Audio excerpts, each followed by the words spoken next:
Hello, hello. We are live. Gen Con Online. How you doing, everyone? Um, I'm Ishan Sherwood. This is Total Party Thrill. This is Two Legs Bad, playing realistic non-humanoid RPG characters, so you know you're in the right place. Couple of quick things. If you have a question, drop it in the chat. We will get to it. We're going to do a little extra time at the end of this hour panel. We'll just answer any additional questions. We'll have some fun. It'll be a great time. And one little logistical note before we get started. Please give us your Gen Con tickets. It is the only way that Gen Con knows that they should keep approving our panels in the future. Not really sure why they keep doing it, but I think it's because we keep handing in these tickets. The link to the event page, we're going to drop it in the chat. Go to event details, click give ticket to event host. It'll say you've attended and you will have successfully helped us out. And we appreciate it. All right. So we are going to be talking today about playing non-humanoid characters. I'm Ishan Sherwood from Total Party Thrill. You probably know that because you are currently on our YouTube channel. I do a little bit of freelancing here and there, but the people you're really here for are my friends, Darcy and Rich. I like to think of them, though, honestly, as Calderon and Robin to my Connor Kent. If you know, you know. All right? Okay? It's been years, but it's still in my heart. In my years. But can we do a few introductions? Darcy, let's kick it off with you. Tell the good people who absolutely. So heads up that I don't think the live chat might be working. So we'll see if we can find a way to get you those questions. But if not, just internalize it. Think about it. We're folks on Twitter. We love to talk about this stuff. We'll figure it out. So I'm Darcy Ross. My pronouns are she, they. I come to role-playing games and life through a lens of loving weird creatures. I'm a wayward snail scientist, and I'm currently a marketer for Critical Role's tabletop publishing company, Darrington Press. So yeah, I'm really all about the intersection between RPGs and the natural world and the ways in which it seems delightfully unnatural. So I'll pass that to Rich. Hi. Why are we all wayward? Is that what it is? Probably. I think I can also call myself a wayward marine biologist from a decade or so ago, or more, many more. Don't think about it too hard. I'm the concept lead for a Powered by the Apocalypse game called Descent into Midnight. In Descent into Midnight, you're playing alien, aquatic creatures in a civilization that the game helps you create, that live on a world that has never been touched by humanity, that are being having an existential, physical, emotional threat to the community that you're working together to try to resolve. I also used to be a columnist for Tribality.com. You can still find my articles there. I have a column called From the Depths, From the Deep. It's been a few years for that as well. It's been a few years for everything, guys. I'm back. And you can go check out my columns there. And I talk about a lot of 5th edition D&D stuff, but actually I talk about all kinds of role-playing games and how to adapt the wonders of marine science into your games. All right. Let's see. I think the chat's working again. We'll find out in a second. So before we really dive into talking about how to play non-humanoid characters, I wanted to spend a little time with the three of us to talk about our experiences doing that very thing. So my question to the two of you is, what is the, I don't want to say weird, right? I think we sort of default to weird as an adjective. We'll get to some of that like language type stuff in a little bit. But what is the least humanoid character that you have ever personally played in an RPG? Darcy, you have a thing that I think we're going to spend some time on a bit. So Rich, can we start with you? Yeah, for sure. I played a lot of non-humanoid characters, and in running Descent into Midnight, I could talk forever about the characters that people create there. And I'll probably drop a few mentions in there. But for myself personally, I think the most memorable moment of playing a non-humanoid character was actually in a game with Darcy, the Blue Planet game from Gen Con 50. That was unbelievable. So where you both cried? I think you both cried. Oh, we had all the emotions, like all at once. Yeah, fear. All at the same time. Like fear, anxiety, crying, love for each other. Yeah, it was amazing. Blue Planet is a hard sci-fi role-playing game created by Biohazard Games, we were had the honor of being run by Jeff Barber, who is one of the co-creators of the game, and it was an incredible game across the board. But I was playing pilot. I was playing a pilot whale that was literally the pilot of our rescue team. In Blue Planet, there are uplifted cetaceans. Uplifted is a phrase that was introduced by David Brin in his Uplift trilogy, or more than trilogy now, I guess. So basically I was playing a pilot whale, and so most of the time I was in the water, even though the rest of the team were inside this facility. And so the way that they deal with that is very active telepresence in the setting. So there are these remotes that fly around, and like the general conceit is that like you interact with a remote as if that remote was a cetacean character.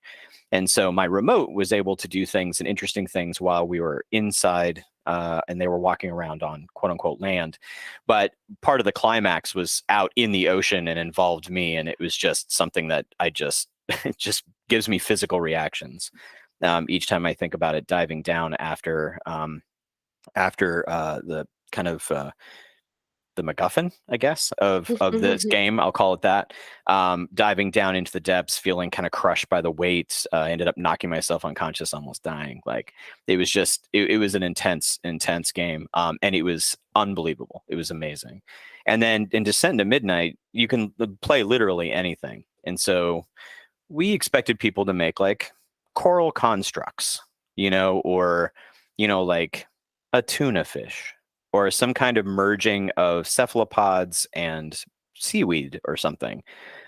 We had people come up with, they were psychically linked kelp forests, sapient bubbles. I think a game I played with Ishan, were you in the game with the sentient oceans, the living oceans? Right. Like they were the physical embodiments of game statistics. So yeah. So part of this, so in this Powered by the Apocalypse game, our stats are like hope, right? And altruism. These are like stats. And so if the players kind of ran away with this idea that the 5 stats were these 5 oceans, and each of these 5 sentient oceans had the characteristics of these things, and 2 of the oceans were player characters in the game.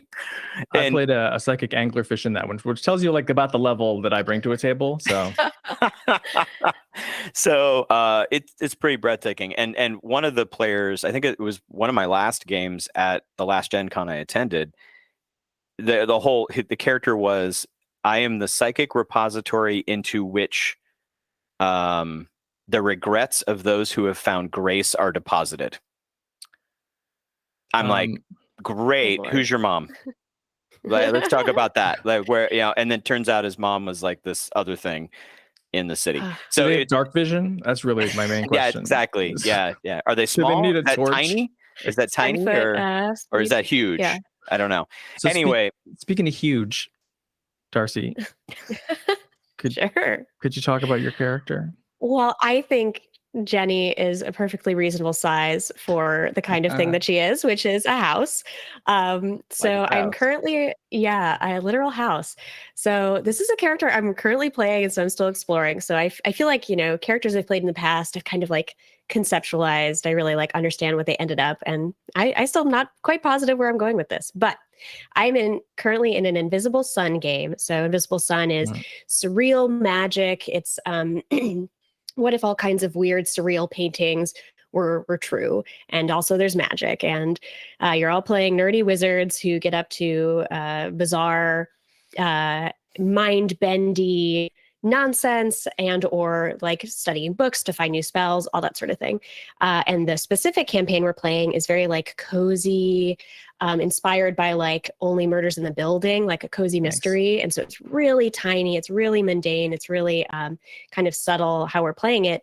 And the character I bring her name is Jenny, named after Genius Loci, like the sort of Roman spirit of a house or dwelling in like, classic Roman religion or whatever. And so she was a house for many years in this magical, strange land of Saturnine.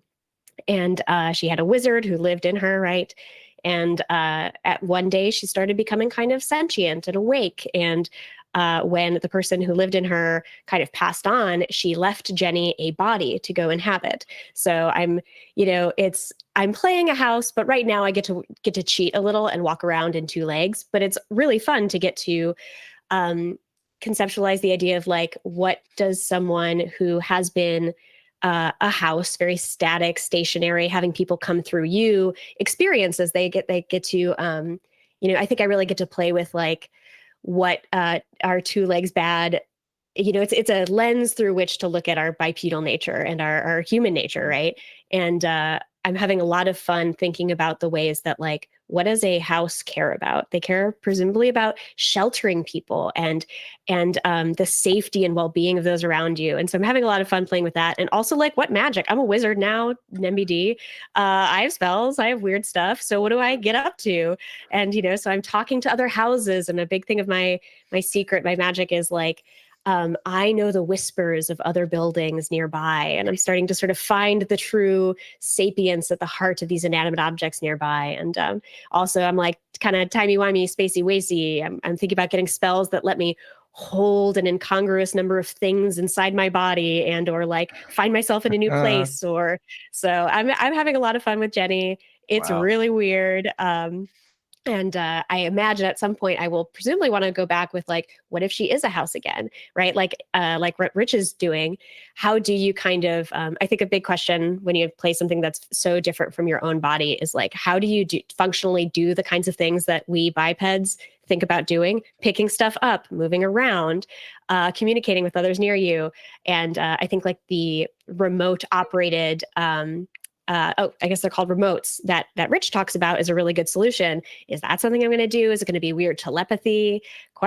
So I really am interested in these like accommodations we build for bodies so different to our own. I think that's really fun. So that's Jenny. She's a house. I want House Wizard to cast a fireball and then, of course, say, the house always wins. Oh my God. Okay, a lot of this character's puns. It's like, right, what fun language things can we play with? You got a Baba Yaga vibe, right? Like, I want the best of both worlds. House and 2 legs. I was thinking Encanto, that whole animate house in Encanto. Yeah. Absolutely, right? Like you can be expressive as a house. You can move your shingles around in a very evocative way. I knew I was going to come up with a lot of ideas for my character through this chat. So thank you all. Chad is on the same page as us, does being a Baba Yaga house count as 2 legs bad. If chat is not working for you, please just reload and it will begin working for you. I said this is kid friendly. I don't know what I was thinking. Baba Yaga loves kids. It's all good. Loves kids. I will talk about mine, but first I'm going to talk into my earpiece to Aram Vartian of God's Fall and of Kill Every Monster. Hi. Would you mind throwing up a Quin picture if that is a possibility? And if not, it's not a problem. Literally Quin.jpg. No, not a joke. Aram's talking to my ear. Who is our editor running this live stream and the editor for Total Party Thrill week to week. We might get an image up there. If not, there we go. That is the least humanoid character I've ever played, Quin, who is not actually a redheaded man. I thought you were talking about the backpack in the background. Just the back. Quin realized, of course, that biological creatures really are more comfortable when they are speaking to someone with a face. Right. So that is Quin's digital avatar. Quin, though, was actually a 6-foot-tall floating lithium sphere composed entirely of nanites. So they also shape changed and were able to change color at will and sort of like floated around like a billboard for like the celebrity character in the group. And Quin's main thing was would just sort of open a little aperture in their side, and out would pour either plasma fire, armor piercing, high explosives, or coffee, because of course they had a 3D printer inside them, and also a portable server. So they were the hacker of the group as well. But the weird thing about Quin, because we haven't gotten to that yet, is that so there was Quin, who was a psychic robot, but then there was also, as part of the same character, Quin, the beta fork personality, and then also there was Quin, the custom Titanian muse, and then there was Quin, combat focused chaos AI. So of course, like Quin and Quin got along really well. Quin was a bit of a loner, and then nobody liked Quin at all. Oh my god. In any way. And of course, they all sort of argued with each other inside a 60 times speed simulspace, so that everything was just happening in time dilation. That, let of me course, guess. Was this Eclipse Phase? it was. Yeah, there we go. Thanks, Rich. You clocked it. That was Eclipse Phase. Yes. Okay, that's enough of. There's Oh only my gosh. that pretty much that's Eclipse Phase. Home You just group described years Eclipse. later. It's just like, I hate Quin, but I love Quin, and they don't want to hear about Quin anymore. All right, so for this actual panel, we're talking about playing non-humanoid characters, which is something on the podcast we talked about. We've talked a lot about playing non-human characters. This, I feel like, is an even bigger subject, right? Because we have the entirety of non-bipedal species in the entire universe to talk about. And I think it's interesting to me because, like, it's not wrong to play a non-humanoid character just like you would play a humanoid one, right? But I think doing so can leave a lot of opportunity on the table, right? Like, so much of the fun of playing, I don't know, like a sapient gelatinous cube is picking the enemy that you attack first based on how you think they will taste. Just whatever, right? You can do that with lizard folk too, but it's cooler when you're a gelatinous cube. So let's talk a little bit about, why it is that you might want to sort of like expand your horizons and get into this. Well, I can only speak to my reasons. Like, for some reason, I have been fascinated since I was young with the idea of writing a novel or writing a short story or experiencing something with a culture that was completely non-human. And then it would break my brain because I'm like, well, how am I supposed to relate to that? Or how is a reader supposed to relate to that when you have something that's a completely alien experience? Like, by definition, you don't have any common frame of reference theoretically. So how do you do this without plopping a human in for perspective, right? Somehow we stumbled on that with Descent into Midnight. But characters that are in Descent into Midnight, they're really exploring, ironically, they're exploring very human concepts and ideas outside of a framework of human bodies, right? So it's like what Darcy was saying earlier. Like, there's an illusion of things, right? Our brains work in a way that we make assumptions about the world around us so that we can function on a daily basis. We try not to make assumptions, but you're going to assume that if you walk from across your living room, you're not going to suddenly fly into space, right? There's these assumptions about how life works. And when you do a non-human character, at least when we had players playing in like Descent into Midnight, I think it was Orion Black had done a demo game with us, and Orion was saying, like, the idea of as soon as you become a fish, right, whatever you become underwater, all of your assumptions about everything around you changes. Like, what is a door? Right? What does that even mean? Like, do you need a door? Why is it square? Why is it that height? Like, do we need roundness? Do we need a door? Like, what is that? And so when you get to play a non-human character, or excuse me, a non-humanoid character, if the setting allows you to explore these concepts and ideas, it can be a fascinating way of looking at what we are. I was just on Kill Every Monster, and we were talking about the Aboleth, which is, definitely a non-humanoid monster. But the whole purpose in a story, if you're going to be telling a story with this in a role-playing game, the whole purpose of that is to kind of reflect on who you are as a human. So if you're going to use an Aboleth, we can talk about what an Aboleth is.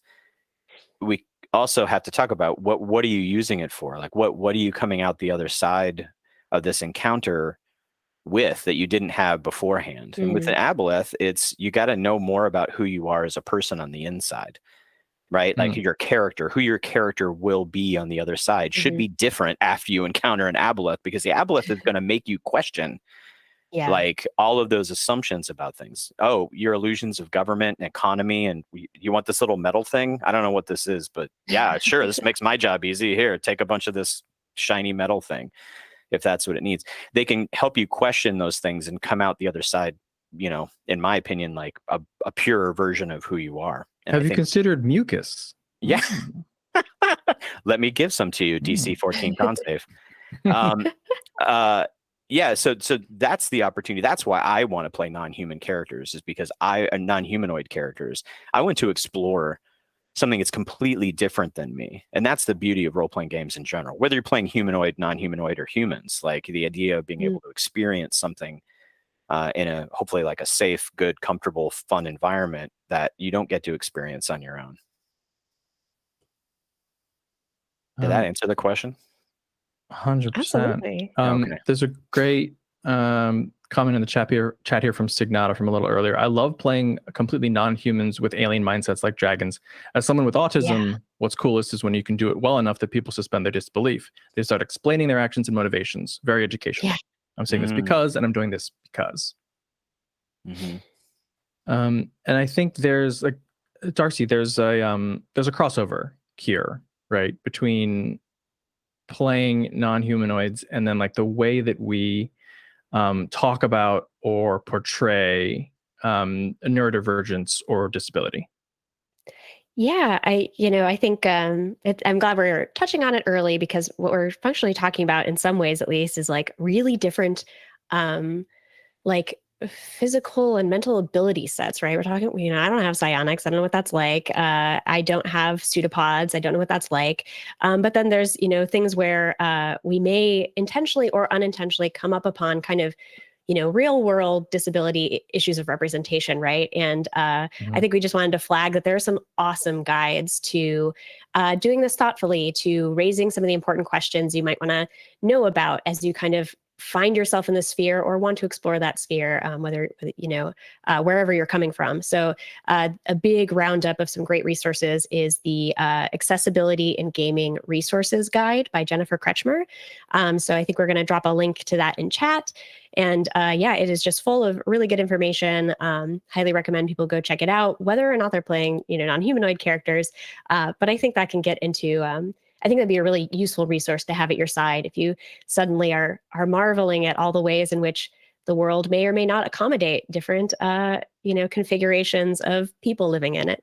So and I think the only point that I feel like was a big lesson I learned and have really tried to internalize is like, if your game is about it being hard to move around in the world, that's one thing. If that is not really what you're all kind of coming around to explore necessarily, there's no reason that in our fantasy and our sci-fi and whatever genre we're making, that the world can't be better than our world is about accommodating kind of diverse, ability sets in whatever the people may be in it. So I really, if you think about Star Trek or whatever, it's not that disability has been snapped Thanos away. It is that, a post-scarcity world should accommodate all kinds of ability types. So that's just something I'm glad we tackled early, because I think that's some of the fun of playing people, really different from ourselves, but also, something to be aware of. So yeah, totally. And like, I think having that in your game, it makes it really easy to begin thinking about like using inclusive language when dealing with these characters. Like even getting into something like, what we might consider tropey aphorisms, like look before you leap, right?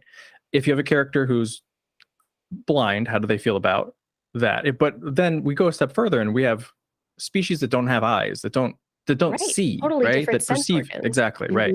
And is that offensive, or is it just totally confusing and I do not know what you're talking about, or like the point that you're trying to get across about danger? So I stumble into danger because you did not accommodate for like my understanding of what you're trying to say. Yeah. If I can add to that, just yes, and what you guys are saying, like this, when we're talking about non-humanoid, like we think like, okay, 2 arms, 2 legs, that's the definition.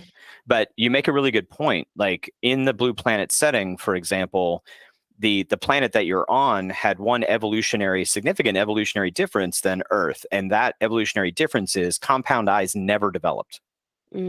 So even creatures that look like analogs to things that we have here. So there's like a rabbit kind of analog and a thing that looks like a primate kind of analog. They don't have eyes. They have eye spots, and only eye spots were developed.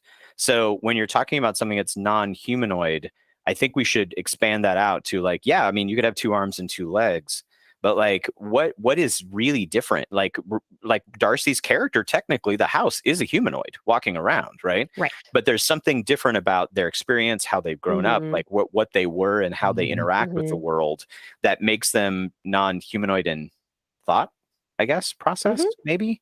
And so all of those things can be taken into account when you're doing this. And you're talking about a game being able to accommodate. Some games are set up easily to accommodate things. Descent into Midnight or other things that are more like narrative focus. You can adjust things pretty easily. A game that's like D&D, you're gonna have to talk to the people around the table and figure out like you know how are we going to make this so that it's the most fun and interesting for everyone at the table. What are we here to explore? I think something that ties in, why play non-humanoid characters too is I really think that, like, for me in general, it is about that. I think role-playing games in general are so good at this, but as the further you get from what I am in my day-to-day, the more I get to like kind of check those biases. I get to see the world around me in a new way, in the language I use, in the ways I'm looking at doors and thinking about, oh my gosh, I just really haven't been I take them so for granted. And I really think at the core of why play non-humanoid characters, it does come to that eye-opening chance to look at things the new way. So I really like how that all tied together. Let's get into a little bit of the nitty gritty. And I think we can probably sort of move quickly through this part and get to some more discussion later. Speaking of which, I just saw Shane is in the chat. He is on double baby duty, which is why he's not on the panel right now, but go ahead and yell at him in the chat. He's right there for your amusement. I think when you're thinking about like, what is my character going to be like? The question you're trying to answer is, what are you? And the answer to this question on one end is going to determine what you are like physically, what your physical abilities are. But your character's response to this question, to this inevitable question that they will get from other people in the setting and perhaps other people in the party, what are you, is going to determine so much about your personality. So let's start off with physiology. Probably this is the most obvious thing that's going to be different from your, typical humanoid characters. Your appearance is usually different. Like, what are you made of? Are you made of nanites? Are you hard like a house, and so you're hard to hack apart and kill? Are you soft and gelatinous and made of acid? We've talked about aboleths already in pseudopods. Right? What does your anatomy look like? What appendages you have? How do you physically touch the world, and how do you take in information and sense it? What's your point of view? Literally, like, if you took your brain and put it inside this creature, are you 3 feet off the ground and examining the world? Are you 6 feet? Is it top down because you fly? Are you underground and you only feel emanations through your skin? Senses are a big deal. And I think that's the first thing of like getting into, you're talking about appearance and what you look like what are you? It would be like walking up to a human being and saying, what are you? Right? Like, Ishan, what are you? Right. Because from your perspective, you're normal, right? You're you, right? There's only that frame of, right. It's all about common frames of reference, right? And so being able to have that question, again, it gets back to that comparing, being able to look at your humanity, right? Like, what are you? What am I? What are you? Right? I don't know how to answer that. I don't know how to answer that question. I'm me. And even knowing, like, you're talking about senses, right? Like mantis shrimp.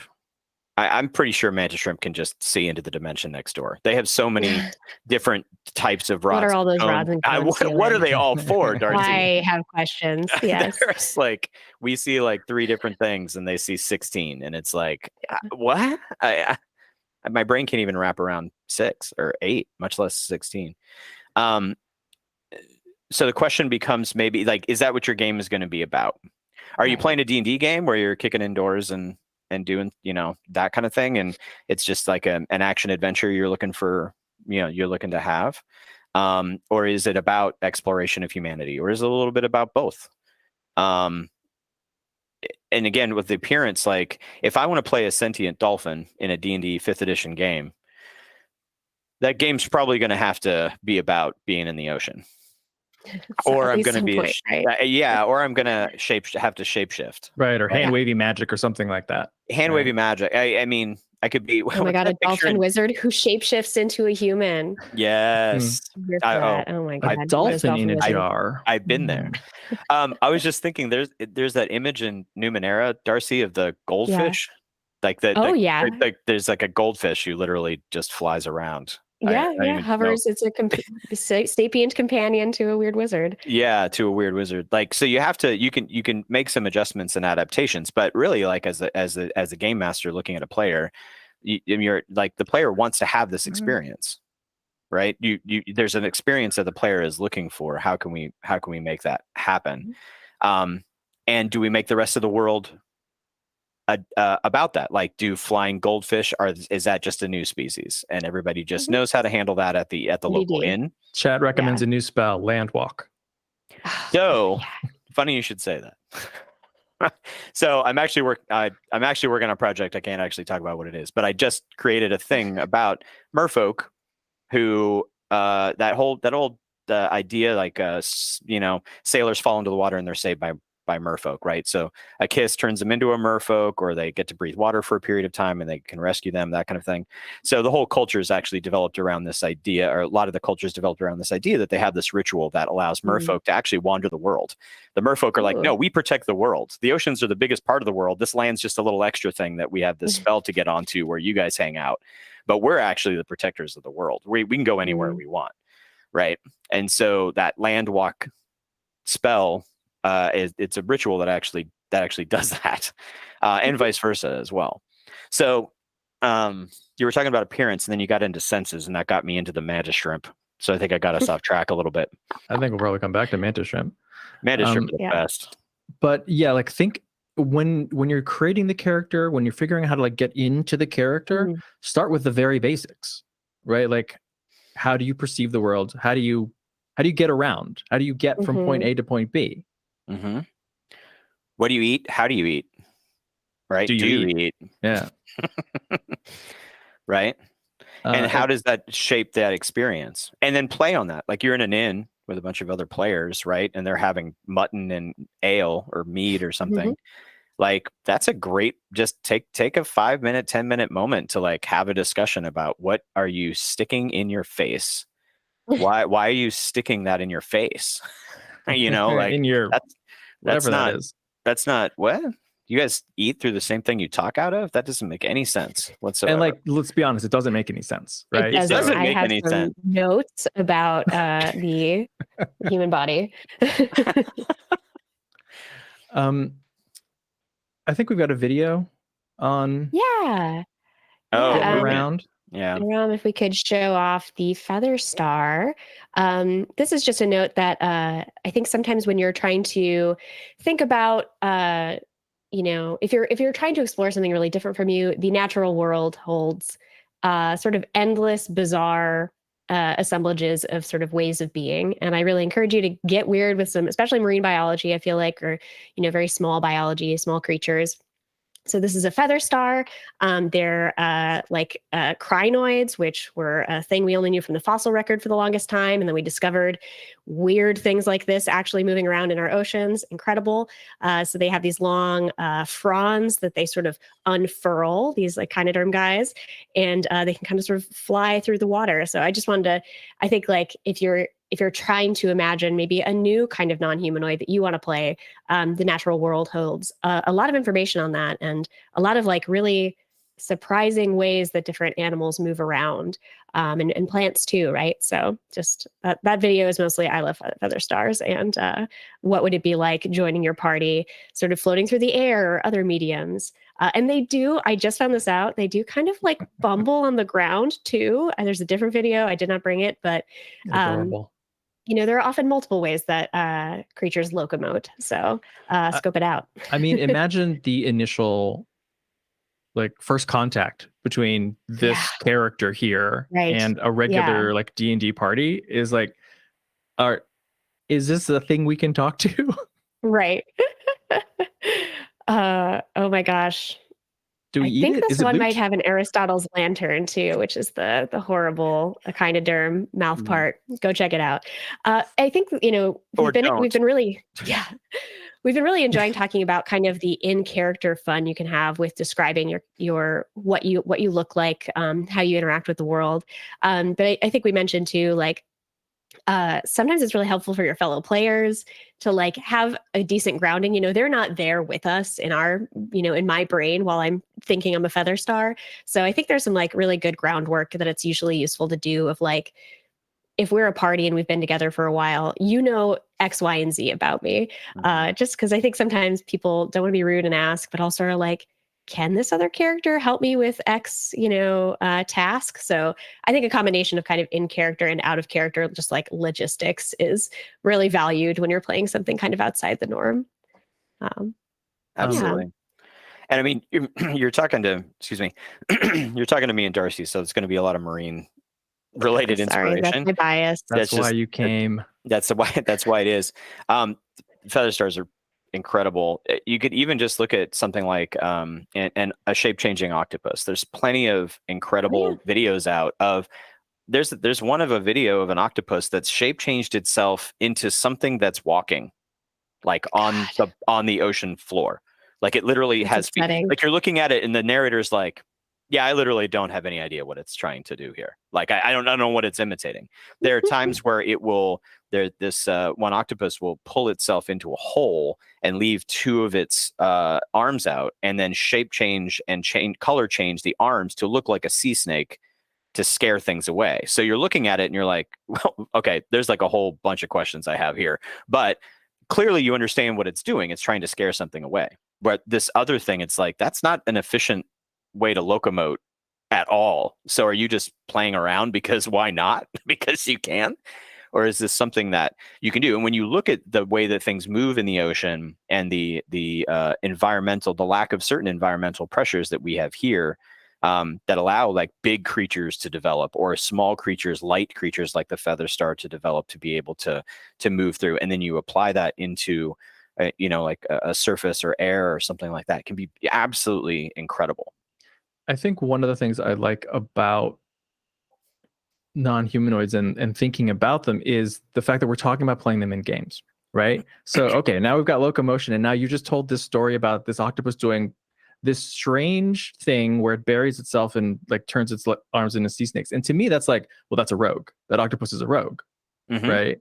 Like instead of minor illusion, it buried itself in the ground and turned its arms into sea snakes, and now it's making a bluff check, right? Yes, absolutely. or it's just a druid. It's just an octopus that turns into a person, right? Like Darcy was saying, right? It's a dolphin that shape changes into a human or elf or whatever. And that could be a fascinating way to interact with the world around you while still having a completely different mindset. Like, does the dolphin still sleep one hemisphere of the brain at a time? Is that why it shape changes into an elf? Because it's kind of the same thing as a trance-like state. Like there's a lot of interesting things you can do while still technically being humanoid to interact with the world. That gives you a different mindset. It's really about the mindset. So speaking of the mindset, let's talk about that a bit. Like, I think when you're playing these characters, you're going to be asking questions, or other characters will ask questions about your culture. And I think sometimes you're going to be like a unique creation, right? And like you're a culture of one. And sometimes you are going to be probably the only representative of an entire species. And now it is your job to educate. All dwarves drink, and mine. Well, that's the answer. If you had the opportunity, would you not? I have to think about that. So here's a chance for you to think about like what parts of your culture do you embody and which ones do you reject? And how are you translating it for what are likely going to be humanoid party members that you're interacting with all the time? What words or phrases do you use? What words or phrases do you not use? What metaphor? I think there's probably a lot of metaphor that you need to use. Yeah. Darcy? Yeah. So I've been thinking about that a lot as for the character that's a house. I wanted I wanted an exclamation that would make sense to her, right? I think we often, like there's basically I one of the exclamations that we kind of came up with is instead of "Oh my stars and garters," "Oh my stars and gutters." You know, often like thinking about other people that she's around in terms of what is at their foundation, right? Using like kind of what is important, or I'm sort of often looking for that. How do I read my surroundings around me in terms that I relate to my own body, my house body that I grew up with, right? I think too about like in The Hobbit, we leave the Shire, right? Bilbo is like, you get a slice of life in the Shire and then you leave. And they're often like, people are always like, wow, a Hobbit is out here. People kind of know about Hobbits. And clearly Bilbo is doing a very non-Hobbit-like thing that even by rejecting that Hobbitness is informing us about the society and culture of Hobbits, right? So I think there's fun too in the way that you get to like paint and explore and maybe continue to develop the culture or like society that you came from, even if you are rejecting or bouncing off of it. Yeah. In Descent into Midnight, we don't have a canon setting, so every player, everybody could play the same species, I guess, if you wanted to, but every player typically comes to the table with their own species that they develop, and then we take those species and then merge them together into a civilization or a culture that you're dealing with. So every like metropolis, city, whatever you want to call it, that your game is set in has multiple species that are working together. And so even just asking a few key questions about like what is most important, to you and your culture, or what is a holiday, what is an event, like what is a thing that your culture celebrates.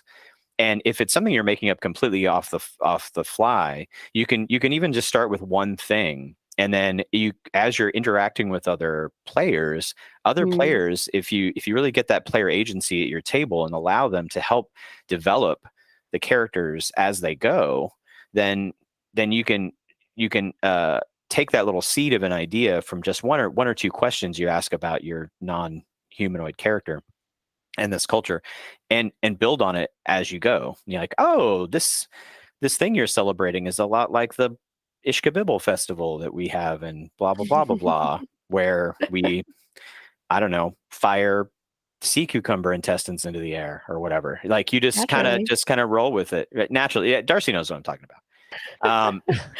So, and if you're GM, you write that down. Yeah, and then you write that down. Yeah, you got, that's definitely coming back. That's not going to haunt you in any way.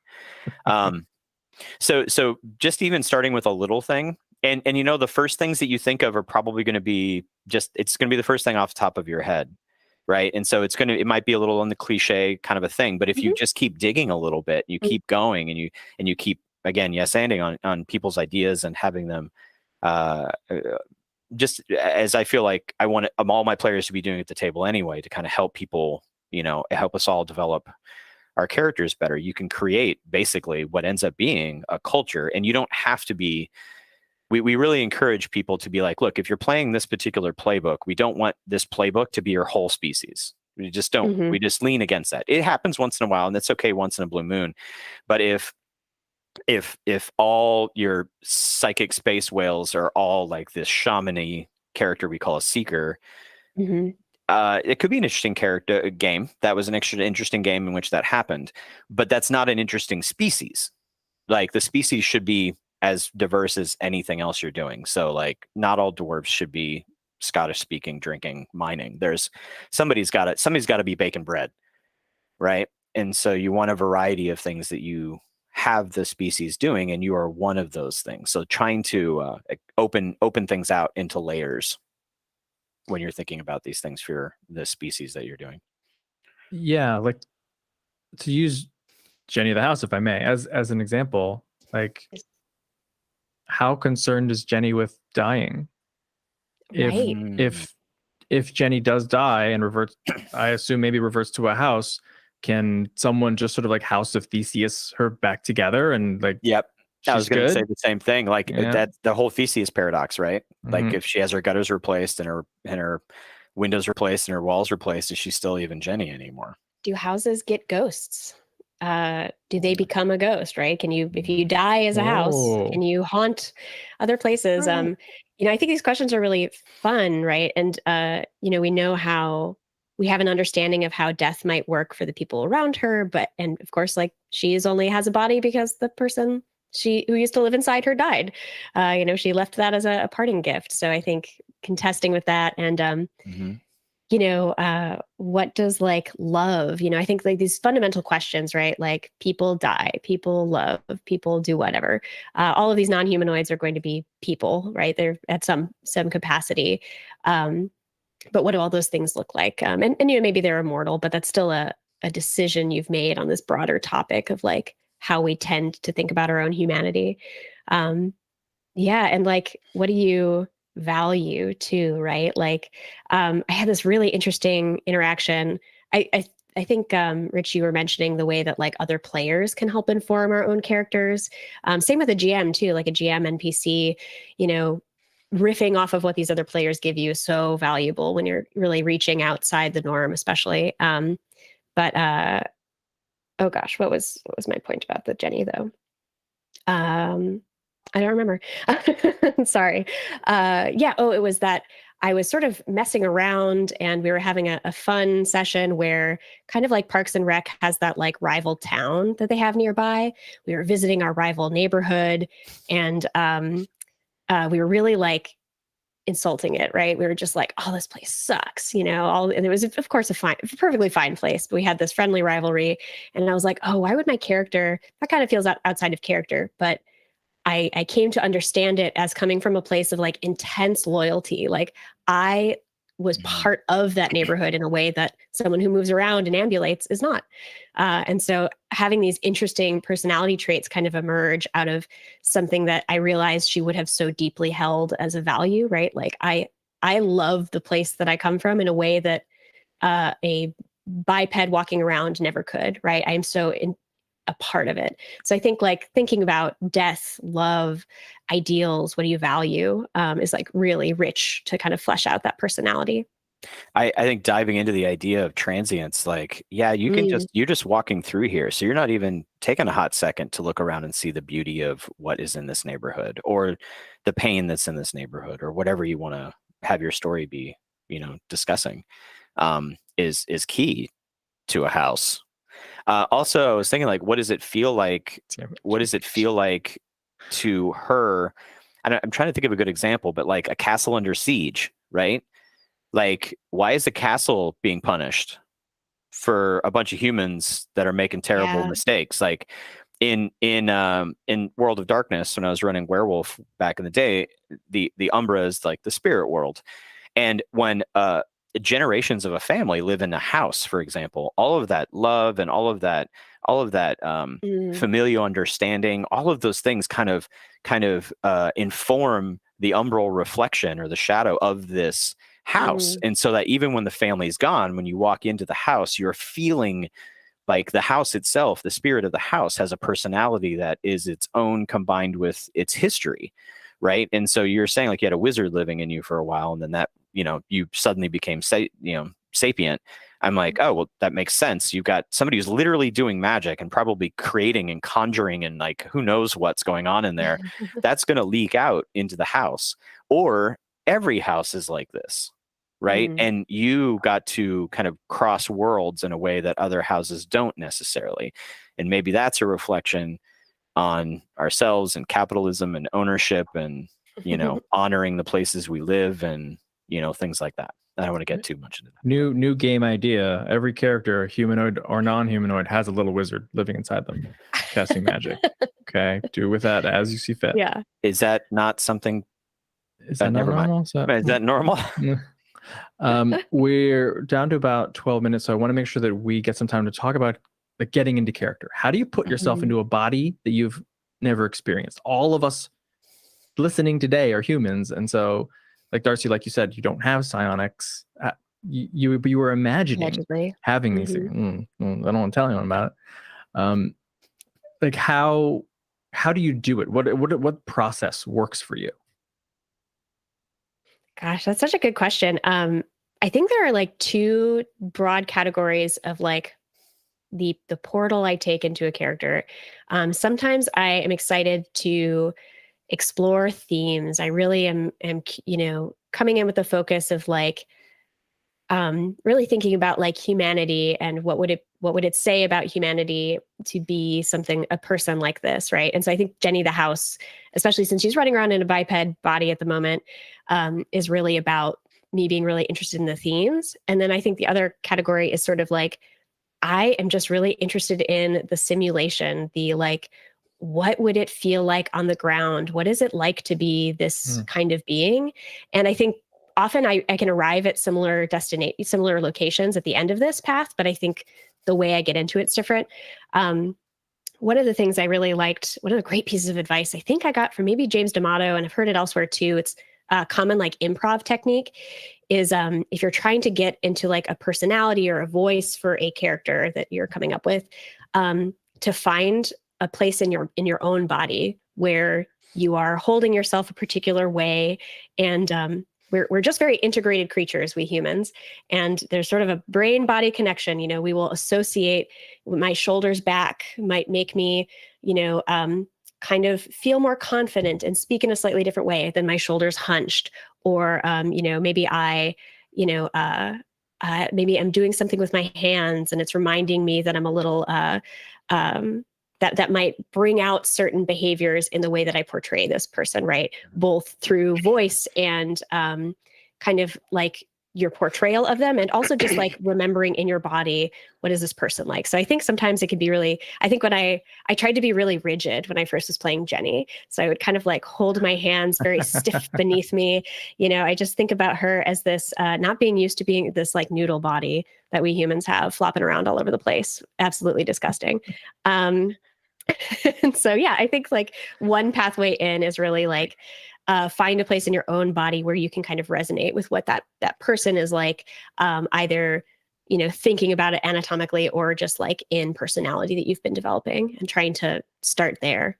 That's one way in anyway.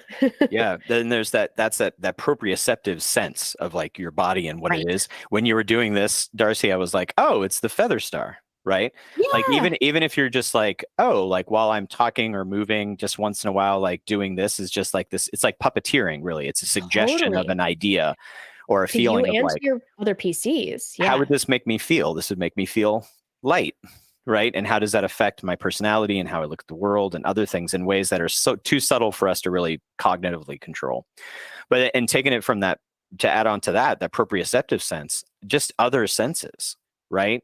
Think about what it would be like if you hear things differently than other people. If you are, to throw it back to the mana shrimp, you're seeing 16 different things that wavelengths or frequencies of light beyond like even what people even know exist, like, or tasting or touch or sense. Like the real a visceral feeling I have from playing pilot was going deeper, and my marine science knowledge kind of helped me understand what the feeling of that pressure is. But everybody can feel that, like just even going down a body length in a pool, you're going to feel the changes in your ears and the pressure on your body. Now just multiply that by 100 times, like every 30 feet, you're doubling an atmosphere of pressure. And I think I was at like, what was I at, Darcy? Like 1,000 feet or something like that. And I kept going deeper, like way beyond where I should have. And I should have died, but I can feel that in my body, like the pressure and then the layers of blubber and fat that protect me from the cold. But like the pressure is still getting down on me and my brain's starting to get wonky from the pressure. And so there's a shape changing aspect of feeling different kinds of senses than we normally do on a daily basis. Helps me get into it.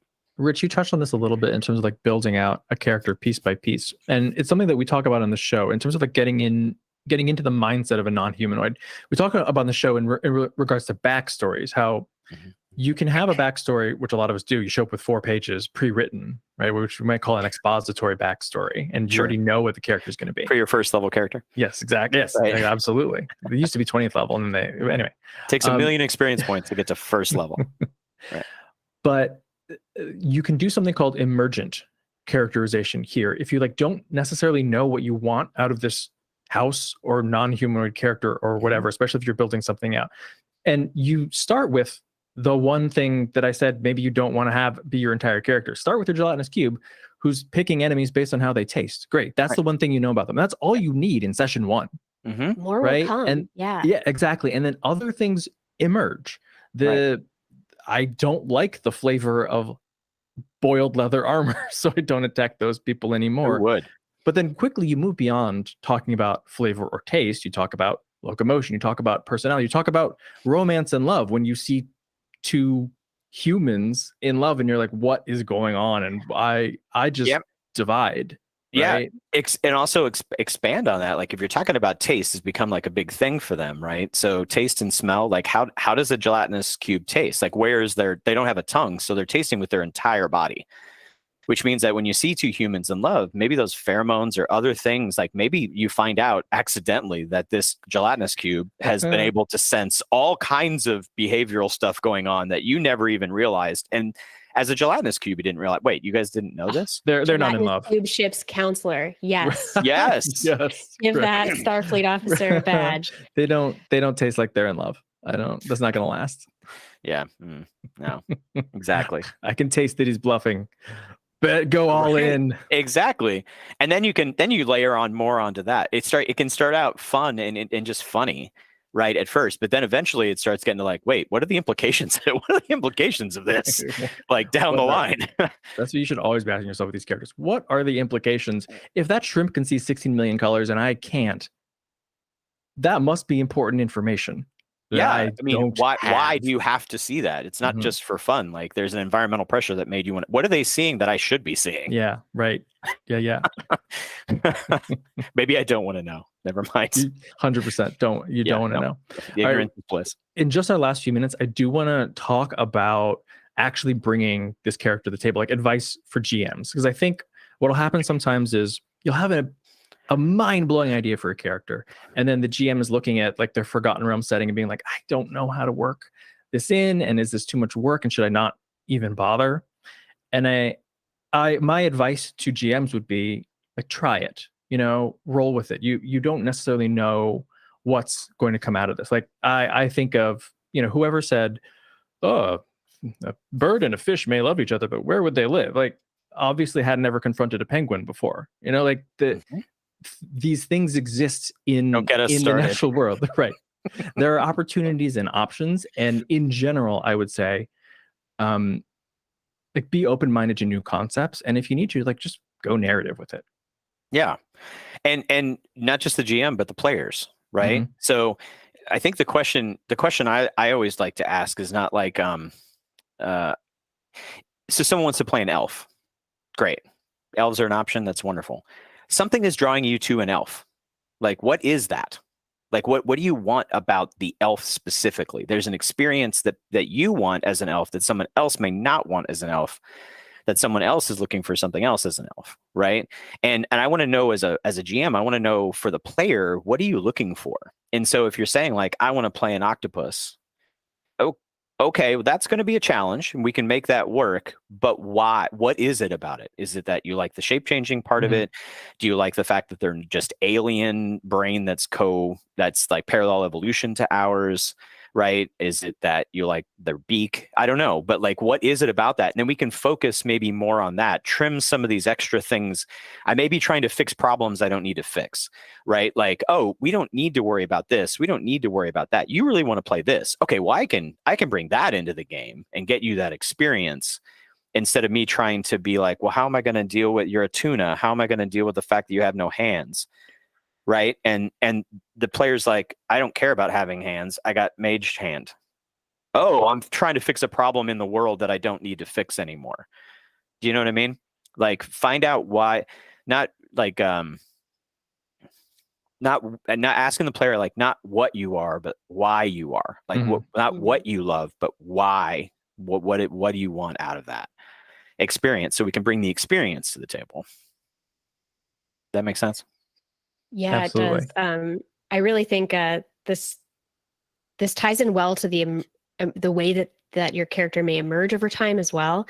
I was GM in a Numenera game where someone was playing someone who had gotten swallowed up by the rogue nanite swarm, the Iron Wind, and so he died. He sacrificed himself, Super and he came back. Then he came back as a weird swarm of nanites Because who they put him back together. yeah, well, but he was just a swarm of nanites for a long time, and so we checked in, and like, you know, I think like check-ins are great for your characters anyway, right? Like, are you getting what you're wanting out of this experience? But especially if they're playing something really unusual, like my friend was, I wanted to ask them, are you comfortable with you seem to be putting a lot of limits on your character. Is that fun for you, or are you feeling like you have to do that, right? And they were like, no, this is the best. I want to slowly pick up abilities that I used to have in the past, but I'm enjoying these limits. And I was like, rad, you know. And I think like it's exactly that kind of check-in, Rich, with like, what are you enjoying about this experience? How can I give you more of that? And then like checking in a couple sessions to make sure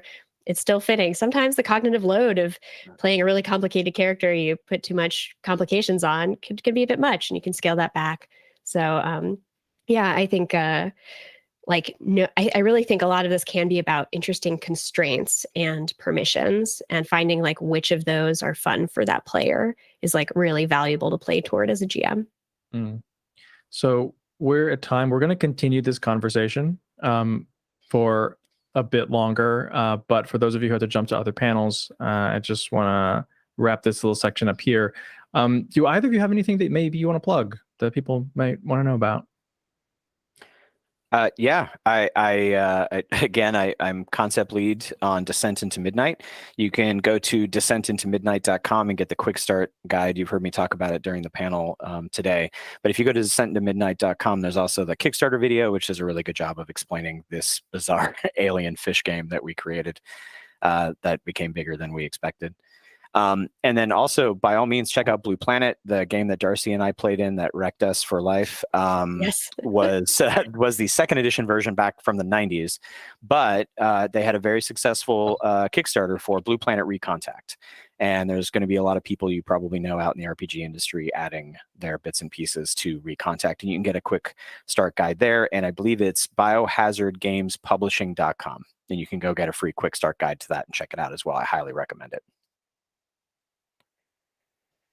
Awesome. Seconded on the recommendation. You can find me places at Darcy L. Ross. And yeah, all my work that I'm doing with Darrington Press, you can find at darringtonpress.com. I'm super happy to report that one of our recent 5e source books, Tal'Dorei Campaign Setting Reborn, won an Emmy for best setting last night. So congrats. I think we're a big team full of people who love the weird creatures of magical role-playing games that we play. So check that out. And yeah, check out all our games at darringtonpress.com. Thank you so much. All right, everyone. Thanks. Peace out from Total Party Thrill, and we'll see you soon. Let's keep talking, because there's a lot of interesting stuff here in the chat that we haven't been able to get you've been to. great. I know. Yeah. I just want to call out, someone was like, an exclamation I can make for my house is dry rot, which feels like so good. So thank you all, chat. You're great. That's funny, because in our Pathfinder 2 game, I'm playing a leshy, a fungus leshy, which is like a plant/fungus that has been inhabited by a nature spirit. And they're... Are we still alive? Whatever, we'll bleep it out. They're like, eat shit and die, which is a compliment. Oh my gosh. Yeah. Process excrement and recycle. Right. I hope you enjoy eating. Yeah. Right. Yeah. So cute. That's good. This was a point that I wanted to make, like advice for GMs. Burn it in the chat, right? Having other perceptions opens you up to other illusions or threats, say a flare of psychic energy that doesn't affect mundanes. Seeing other realities can be scary. 100%. Like, in general, I would say, like, allow the strengths of the physical form of the character, right? If they are an amorphous blob, they can crawl under doorways, and that's fine. And does it make it sometimes a little more difficult to play like a pre-published adventure from 1992 when you can go through doors? Sure, yeah, fine. But it also means that you're dealing with the weaknesses as well. Like, talk with the player, and probably they, like Darcy, to your point, they want those weaknesses as well, right? If I am constantly open to psychic emanations, then when we get to a dark side location, it should hurt. Yeah, and it helps to you put the spotlight, right? The whole point of game master is really, to me, is helping to put the spotlight around the table for each person's kind of thing, right? And that's like a moment where I can be like, I want to feel that pain, right? I had a game where I played that basically something very parallel to that happened, and I'm like, I hit the ground, I'm out for a couple of rounds, and the GM was like, but the rules, how about you just make a save? And I'm like, no, I'm out. Like this is wrecking my reality. I'm gonna take a hot second to like not be functional. And then they didn't know what to do with that necessarily, because it was a 4th edition game and the GM was trying to really kind of, and it was a new GM too, so they were kind of just trying to follow the rules because they wanted to do things right. And I totally understand that. And we kind of came to a compromise, but I was like, it's okay for a player to say like, I'm having an existential crisis. Give me 12 seconds, which is 2 rounds to do something about it. In the mask game that we played, I don't remember if the two of you remember, like in 4 hours of gameplay, I didn't roll a single die because of the story, right? It was like, oh, you get punched. I don't even try to block it. I don't know what's going on. All right. Oh, like, yeah. I'm out. We were all shocked about this revelation that happened. This game that we're talking about that Ishan mentioned at the beginning was a Masks, a New Generation game that was run on our Whelmed the Young Justice Files podcast. And you can go listen to the podcast, or if you go over to our Whelmed the Young Justice Files YouTube channel, it's got a playlist for it, and you can hear it. And there's at least 3 times in that game where I was like completely stunned. What was happening in front of me in the best possible way. Yeah. But yeah, allowing your players to make those choices, because that's my character, and that's interesting. I like that part of that's my character, instead of like, no, I'm not going to go on this. I'm not going to go on this adventure because my character wouldn't go on this adventure. Or I'm sorry, I stole all your stuff and stabbed you in the back because that's my character. I lived through the 70s. Great, my character kills you because that's my character. Great, roll again. Sweet. Yeah, I'm having flashbacks. I don't want to stop doing this. That era is over. I see several people dropping in suggestions for media, and we've got some suggestions as well. Sev Live says Children of Time by Adrian Tchaikovsky. Yeah, I see a couple Children of Time. On my list. Very cool. I don't know that one. And Pool Noodle is asking for recommendations. Darcy, you have some. I do. So I haven't read Children of Time, but I basically I had so many people go, this is a Darcy book, and like, hand me the book, please read it. So I need to read that one. The one I was going to bring up is Becky Chambers has a series called the Wayfarer series. The first book is, although you can read in any order, is The Long Way to a Small Angry Planet. Mm-hmm. And it is a series in which largely, plot-wise, not very much happens, and it is gripping. It is great. Cool characters. It's still very story-forward. Really interesting work on kind of what are different kind of cultures of different alien species and sapient species across the galaxy that are meeting and interacting and living and working together. And so she has polyamorous reptiloid species that, you learn all about their like the way they raise children, right? Like, they lay eggs and they're sort of, communal care for these kids, and just have a really different relationship than our long gestating mammal ways, right? They've got really interesting culture that comes out of that, and other, humans' perception of what these, species are like is also kind of really interesting. And they've got, species with, they play a lot with lifespan. What does it mean to be an extremely long-lived species? Mm-hmm. And you've seen a lot, and you maybe have that many years of regrets potentially, depending on what you and your culture have been up to and your planet. You've got very short-lived species. How do you have a culture where you have an extremely short lifespan? The answer in one of her books is that you specialize, which is really interesting. You don't have enough lifespan to get great at all these different things. And so you have a culture that works together as specialists who are adding to each other to be able to build spaceships for space travel, right? So really, really interesting. I really recommend her work. It will leave you with some tears, but some ultimate like optimism about the world and what humanity's all about. Highly, highly recommended. The only other recommendation I had immediately, although I'm sure I could list many, is I caught a couple of minutes of this fantastic fungi documentary on Netflix, and I like stopped in my tracks. It was wild. Fungus. I'm deeply suspicious of you, fungus. I don't know what the hell is going on, but really recommend checking out that documentary if you want just wild body forms, right? Just incredible. Fungus So is confused by us too, so don't worry.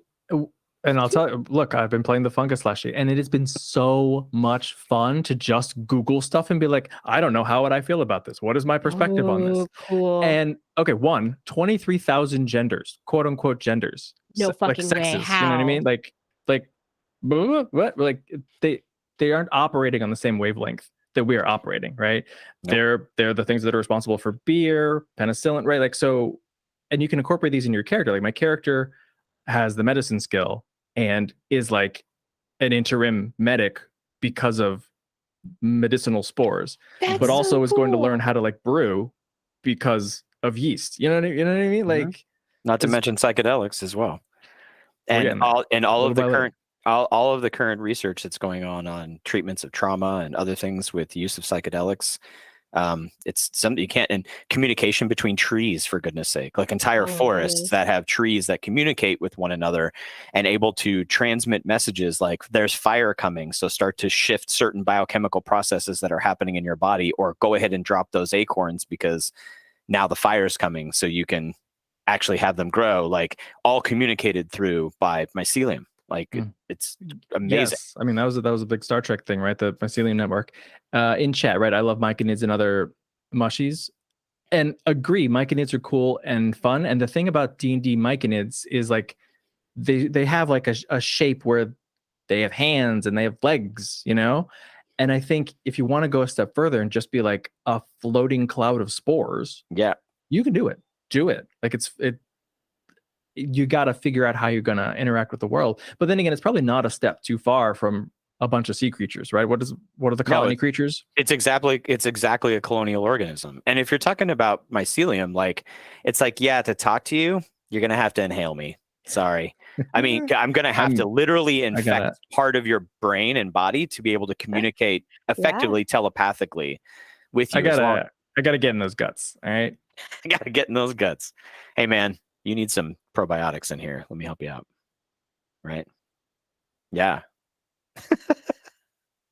Recommendations, is that what we're talking about? I'm always going to recommend Blue Planet, right? So particularly Blue Planet 2 is so good. I went on a podcast called Get Hype and talked about one of my favorite episodes, which is the Deep episode.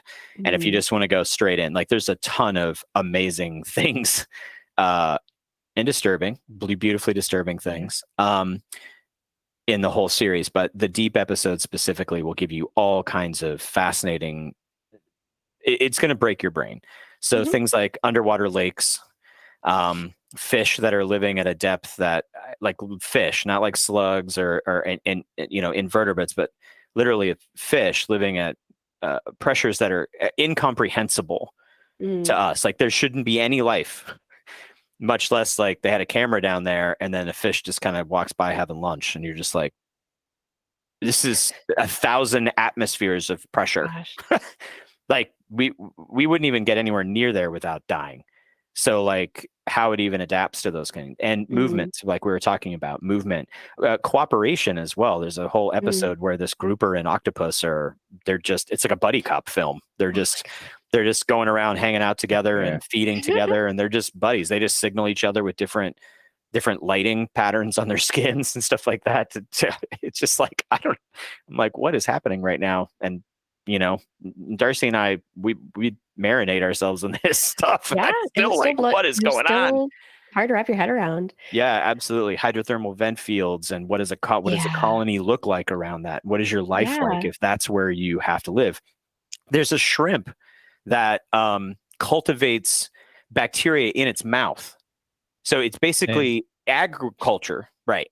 To eat, though, it's agriculture. They're agriculturalists. And so they don't eat. So we're talking about like, how does your character eat? Right. Well, how do I eat? I get some kind of weird chemical or whatever that this bacteria eat for chemosynthesis. So it looks like I'm eating acid, but I'm not. Right. Or I look like I'm eating this poison, Right. or I'm eating lead soaked in water and drinking that, whatever, because the chemosynthesis, I'm not actually swallowing it. It's just going in my mouth and feeding my bacteria that I just swallow periodically. Like there's just bonkers stuff in these documentaries that you can look at that can give you really interesting ideas to either use literally or not. Just like use it as an inspiration for something else completely different. And it can make it really fascinating, not just for you, but for other people. Like, how jealous are you that other people eat all these different kinds of things? And how jealous are they that basically you'll never starve to death? You're in the middle of the desert and it doesn't really matter because you got your food with you all the time. That I think is the thing that I really like about being able to like read these things, read about these things in books, see about real things in documentaries, but then bring it into a game means that it takes on this other dimension where like when you're reading something in fiction or literature, there is a limit to how much time they can spend on explaining something. There's a limit to the sensory information that they can really give you, right? Because otherwise like the narrative flow doesn't work.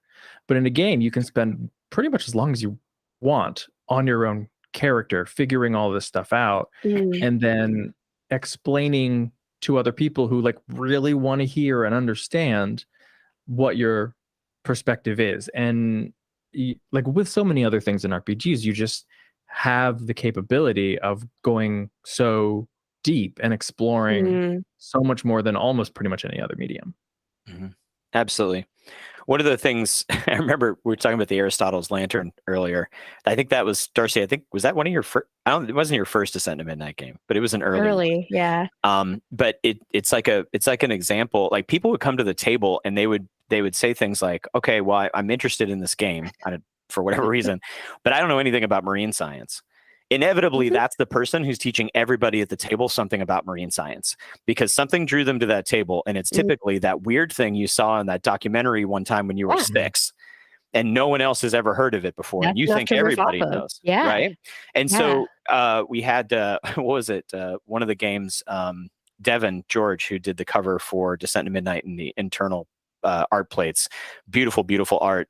They came to the table and they were like, "Yeah, have you guys ever, hermit crab conga lines?" And people are like, "What are you talking about?" And so then everybody's at the table at cons because somebody says Aristotle's lantern or somebody says a Featherstar movement or whatever, and nobody knows what it is. So everybody whips out their phones. The next thing you know, we're spending 15, 20 minutes around a table to Descent to Midnight learning marine science. Hermit crab conga lines is how housing should work. Okay. Yes, it should be. Yeah. So you can look, everybody can look all this stuff up. But no offense to Jenny. Exactly. Hey, she's not here. Don't worry. I won't tell Don't worry her. about it. Dry rot. So like what you're talking about, like this idea of like you can take an idea and really go deep into that idea and have other people at the table get interested and want to do, similar things. Right. And then also, so I've had also people come to Descent to Midnight game and they'll be like, can I just play a walrus? Right. And it's like, yeah, you can. And then that turned into one of the most fascinating things because that character ended up being, I was like, what's interesting about this character? Well, everybody else breathes water and they breathe air. And it's like, oh, well, that's a limitation. I'm like, well, okay, so you can hold your breath for 24 hours. Great. We're done. You just and the city's near the surface enough anyway, we just hand wave that. But what became really interesting was they were the only air breathing creature. They were the only creature that had air sacs in their bodies. And so he was literally like the wise person on the mountain who would play this Nautilus like horned instrument that would echo this haunting thing through the city because he could breathe air into this thing like a bagpipe or something. And we just said yes, and then kept building on this idea until it became this really fascinating and unique thing about this thing. It doesn't have to be uninteresting or something. It doesn't have to be seen as any of that. It just because, so if somebody else is at the table and says, I just want to play a dwarf who drinks, and that's totally cool. Let's also find out what's find the nuance in that. Over time. Find the nuance in that and do that as well. I think you mean he casts Landwalk. Okay. Right. Yeah. He is a land walk at will. That's right. That's Sure. right. And like no one else knows how unwieldy the walrus is on the land. They're like, Right, wow, right. so graceful. I'm seeing I saw like several people mention it in chat, and I don't know that this is necessarily the wheelhouse for the two of you, but I kind of like that. Mm. Can we talk a little bit about like I like my combat? safety zones. I like my safety zones. About combat, like how does a Yeah. house fight? Yeah.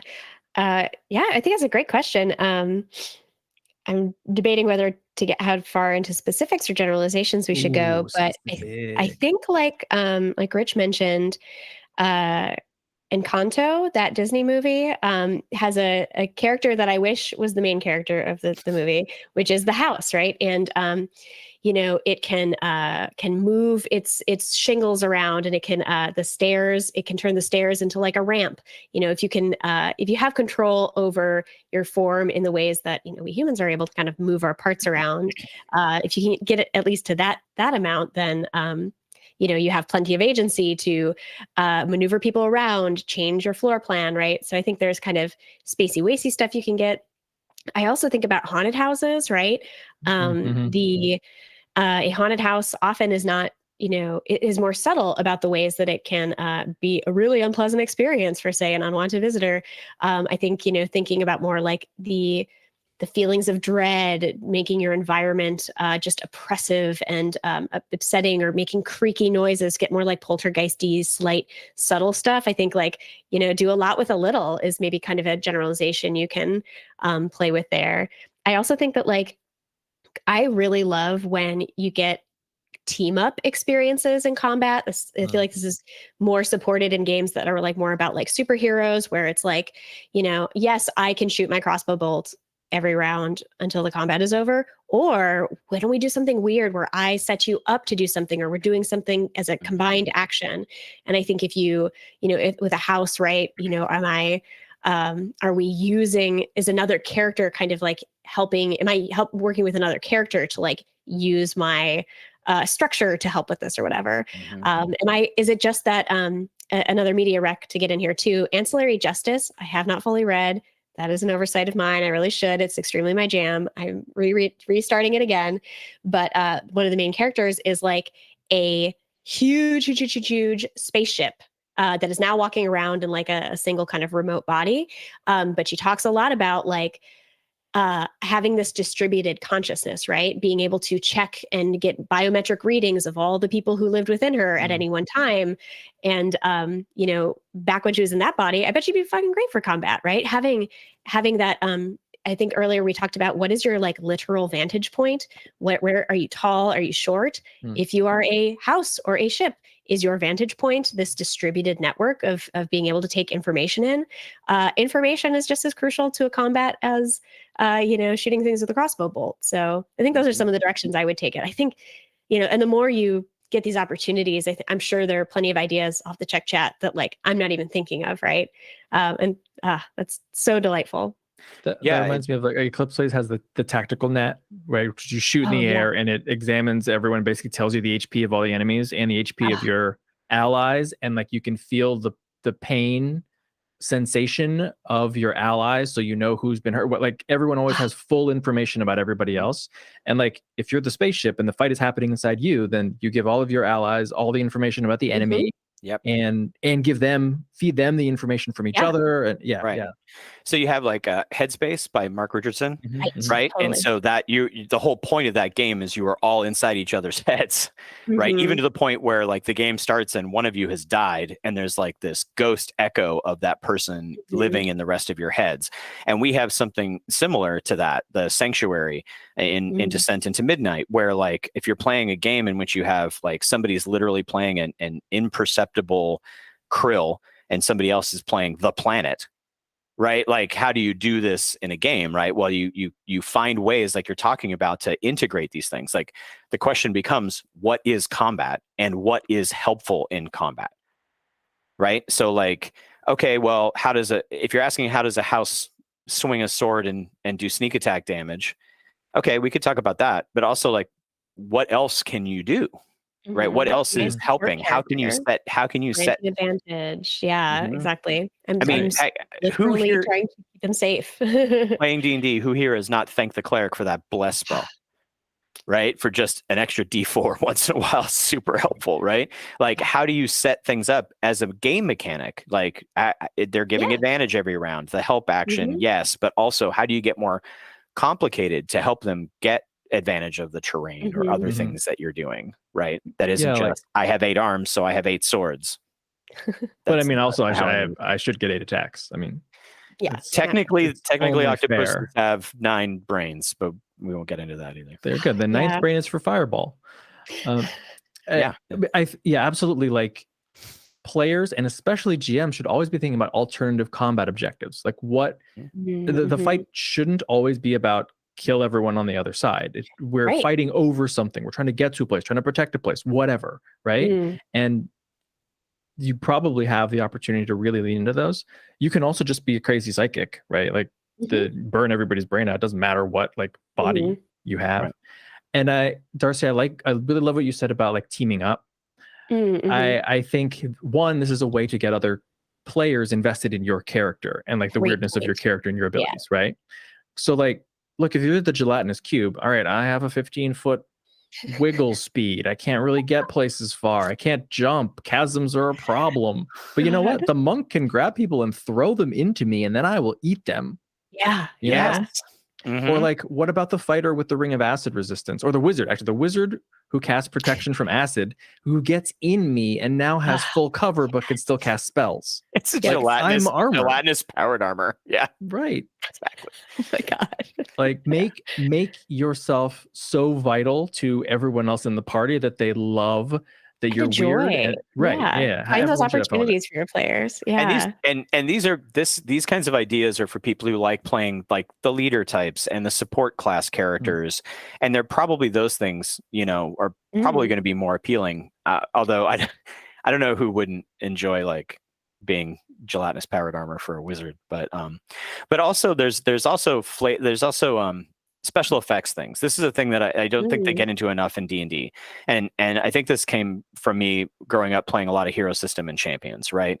Here's you spend points to get your, so many D6 of energy blast, but you define what all of that is, right? And so like, if you're a house who's a wizard, it's not that you're casting spells, it's that, okay, or a cleric, right? Like it's your blessing to everyone who's in your house or in this radius gets the D4, and every time the D4 happens, you get to narratively describe how tiles are flying out and hitting people in the face, or you've got like Beauty and the Beast, right? Animate, like armoires and whatever coming out and doing stuff to like grab people and taking aid. So you can redefine the spells that you have, like and who.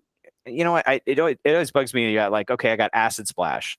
Well, can I make it, lava so it's fire splash? No, it's acid splash. Okay, what? Like, who cares what the damage type is? It's not destroying your game balance in any way. Really, unless you turn it into poison, everybody's immune to it. So that's your problem, I guess. I mean, with the house in the party, everyone's immune to vampires. Right. That's true. Vampire can't turn the house, can't get inside. Unless they're a very charming vampire who's very that's a good point. complimentary about my buttresses. Okay, I'm an easy mark. Do those fly? We just got done. Has anybody here seen Maya and the Three on Netflix? No, it's absolutely fantastic. But one of the characters is the Prince of Bats, who's he's like a demigod, and one of the guys keeps referring to him as Vampiro Guapo because he's just like this unnecessarily like handsome guy. Oh my gosh. It's really funny. But like you can like there are things you can do to just redefining the flavor of what's happening. What spells and or even class abilities. Like what is a druid house shape change into? Is it beasts, or do you just have interesting constructs? It's now a transformer, right? Does that really mess with your game balance too much? Or if it does, can you make little tweaks to it? And if everybody's, up for it at the table and the player's like, yeah, no, that's a little overpowered. So yeah, I absolutely agree with, we'll just play it like I didn't do that or whatever. if everybody's cooperating together at a table, it can be really, really interesting. If everybody's goal is to tell a really fun, cool, interesting story. Mhm. Yeah, if I can throw something in here, I think we're all pretty yes and GMs often. I think we, really. I think many GMs really want to accommodate whatever wild nonsense the players want to put out there. Right, that's a great fun. A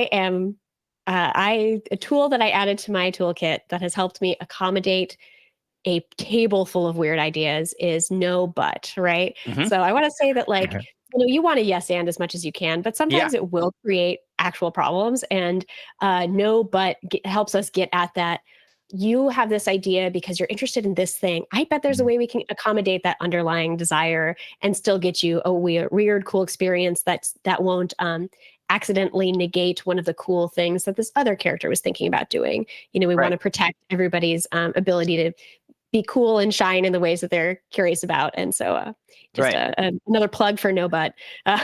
Absolutely. Both of them are critical. Yeah. Mhm. And for me as well, like the idea of the thing with yes anding for me though is there are a lot of times my first response wants to be no, but and instead of being like this, I'm the repository in which Yeah. the regrets of those who have found grace, or I'm just like, Yeah. I don't, yes. It's a lot of work. So We'll make it work. I literally just had to come up with another question to make them dig deeper. And the literal Right. question was, who was your mom? And then that Yeah. led into a whole different, it was like the cacophony of something. I can't remember what the name was, but the mom concept was unifying the sound and music of the community. And then Wow. later on, it came up because one of the players died. And Oh, so yeah. like all of the noise that people makes, all of the singing while people are working, but also like the hammering and the getting around town and the hydrothermal vent fields, they're all making noises, right? Well, this entity would unify these noises into this soundtrack basically for the city. Mhm. And so that when one of the characters died, suddenly like it shifted into a dirge and like it just went into this whole, we were all crying. Like it was just, Mhm. so there are times when I want to say no, but try saying yes and see where Yeah. it goes a little bit, Yeah. and then be like, yeah, let's take all of those 9 of those 10 ideas, and Right. that 10th idea is is getting a little bit into niche protecting, somebody else for their story. So can we add into that? And if you do that often, then people start to trust you as a GM or as another player. Mhm. And want to lean in more if you have players that aren't used to that kind of player Mhm. agency. It's just practice. It takes some practice. Okay, so any last thoughts here? Because I think we're Any other probably at questions time. we missed from Yeah. Any last questions? I do like my dragon was transport. Yeah, like save the wizard to spell. Totally. Yeah, Make everyone that's awesome. outlove was that? you. Someone said my dragon character was transport. Oh yeah. It also presents the you had that conversation. They don't have to ask, "Can I ride you?" Right? It's like, no, get on my back, right? Yeah. Or maybe now you've earned the right to ride on my back. Yeah, make Yeah. it a role-playing moment, right? Absolutely. No, Mhm. it's okay. Yeah, I agree with that. And some of those are real obvious, right? Some like obvious as in like it's pretty easy to lean into. Well, go ahead and lean into those. And then the less obvious things, come up, and they can be interesting moments as well. Right. The house should be a barbarian and juggernaut through other houses. Yeah. Because you know where the weak points are. What is a house barbarian but a siege engine? Oh I my mean, God.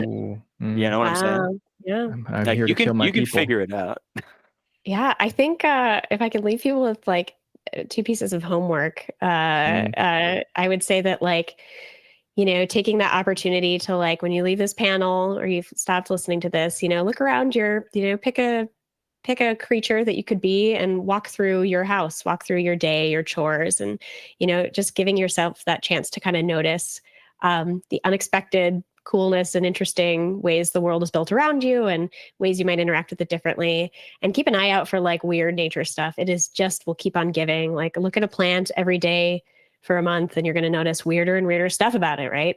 So keep those eyes open. They're going to be rich resources for you to draw on. And then my second piece of homework is that I'm already convinced from chat that there's so much stuff I hadn't considered, both that you two brought up and that chat is bringing up. And that makes me thrilled as can be. I am up to my attic with joy. And please, on social media or something, if you've got other wild stories or ideas, I would really love to hear them. So please go share those with people and us. Thank you. Yeah, thanks so much, everybody, for joining us. Thanks, everyone. It's really good to see you, friends, as well. It's been a while. Miss you two so much. Yeah. Goodbye. And thank you, Bye. Mom, for Thanks so much, tech everybody. support.